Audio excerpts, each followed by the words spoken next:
அனைவருக்கும் வணக்கம். நான் உங்கள் டாக்டர் நிஜந்தன் பாண்டியன். ஒரு உணவுப் பொருள் 8 கப் பசும்பாலுக்கு உரிய சத்துக்களும் சரி, 6 ஆரஞ்சுகளில் உள்ள சத்துக்களுக்கும் சரி, 8 வாழைப்பழத்தில் உள்ள சத்துக்களுக்கும் சரி, 2.5 கிலோ மாம்பழத்தில் உள்ள சத்துக்களும் இருக்கு அப்படின்னு சொன்னால் அது எந்த உணவுப் பொருளாக இருக்குன்னு நீங்கள் யோசிச்சிங்கன்னா முருங்கைக்கீரை. 1 கப் முருங்கைக்கீரையோட சாறில் தான் நான் சொன்ன இத்தனை சத்துக்களுமே இருக்குது. இதில் vitamin A, vitamin C and calcium சத்து அதிகமாக இருக்கிறதுனால நம்மளுடைய கண்களுக்கும் சரி, தோலுக்கும் சரி, நம்மளுடைய எலும்புகளுக்கும் சரி ரொம்ப ஒரு வலுவூற்ற விஷயங்கள் நிறையா பண்ணுது. அடிக்கடி எனக்கு டயர்ட் ஆயிடுது. சின்ன வேலை பார்த்தாலே ரொம்ப அசதியாக நான் உணர்றேன்.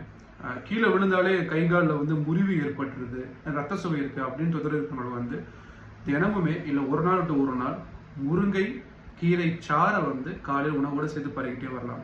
அல்சர் தொந்தரவு இருக்கிறவங்க மருத்துவரின் பரிந்துரைக்கு ஏற்ற மாதிரி எடுக்கிறது ரொம்ப சிறந்தது. தேவைப்படுறவங்களுக்கு குறிப்பாக நீங்கள் பகிருங்க. நெக்ஸ்ட் ஒரு குறிப்பில் வேறு ஏதாவது விஷயங்கள், வேறு ஏதாவது தொந்தரவுகளை பற்றி நம்ம தொடர்ந்து பார்க்கலாம். நன்றி.